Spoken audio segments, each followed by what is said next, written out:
자, 오늘은 1억을 모으면 정말 삶이 변하는지에 대해 이야기해 보겠습니다. 요즘 유튜브나 인스타를 보다 보면 1억만 모으라는 이야기가 정말 많습니다. 1억만 모으면 인생이 바뀔 수 있다. 1억을 달성하면 10억까지는 금방이다. 이런 이야기들 한 번쯤은 돈 공부하시는 분들이라면 들어보셨을 겁니다. 저 또한 돈을 모으면서 이런 영상들을 수없이 접했습니다. 1억을 달성하면 진짜 인생이 변할 것 같았거든요. 근데 현실은 막상 달성해보니 크게 달라지는 건 없었습니다. 그냥 계좌에 0이 하나 더 붙는 게 끝이었어요. 그렇다고 1억이 금방 2억이 되고 2억이 4억이 되고 그러다 10억이 되는 일도 없었습니다. 물론 제가 투자를 못한 경우도 있겠죠. 유튜브를 보면 그럽니다.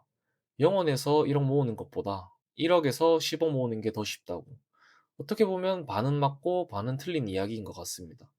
아무것도 없는 영원에서 1억을 모으는 것보다 1억에서 10억을 모을 때 1억의 이자 효과 및 적립식 투자가 더해진다면 시너지 효과는 당연히 좋겠죠?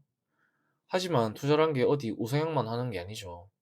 위아래 요동치며 극심한 변동성을 보여주잖아요.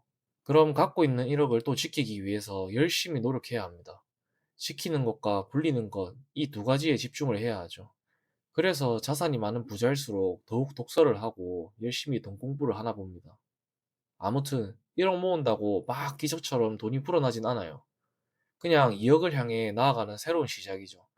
계속해서 반복해야 하는 것 같습니다. 그래도 뭐 어쩌겠어요. 계속 모으고 투자하는 거죠.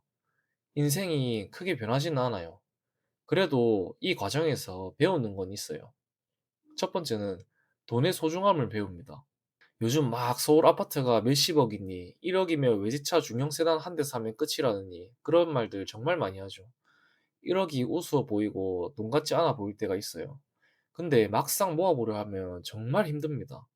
진짜 1억을 모으는 과정에서 돈의 소중함을 알게 됩니다. 두 번째는 절약 습관이 몸에 뱄니다. 1억을 모으는 과정에서 불필요한 사치들을 줄이게 되거든요. 매일 타던 택시 덜 타고, 매일 저녁마다 시켜 먹던 배달 음식 줄이고, 1년에 해외여행 2번 가던 거 한 번만 가게 돼요.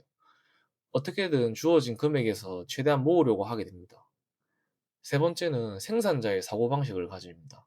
흔히 사고에는 소비자의 사고방식과 생산자의 사고방식 이 두 가지가 있습니다.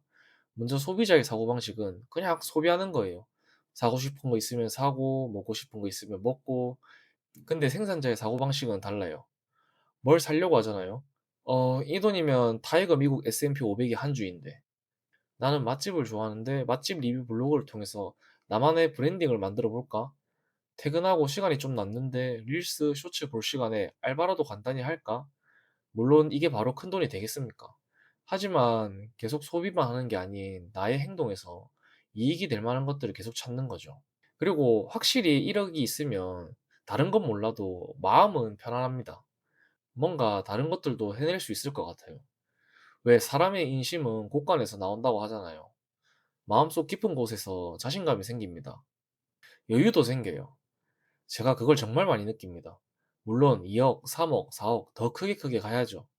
단, 너무 빠르게 가려고 하진 않을 겁니다. 왜냐하면 이젠 저에게 1억이 주는 복리 효과와 꾸준히 나오는 월급이 있으니까요. 그리고 아직 나이도 32살밖에 안 됐습니다. 그러니 여러분, 악착같이 1억 모으세요. 그렇다고 10억이 금방 되진 않습니다. 하지만 그 과정에서 배우는 것들이 너무 많으니까 그냥 눈 감고 딱 1억만 모으세요. 그럼 제 말이 무슨 말인지 아실 겁니다. 오늘도 시청해주셔서 감사합니다.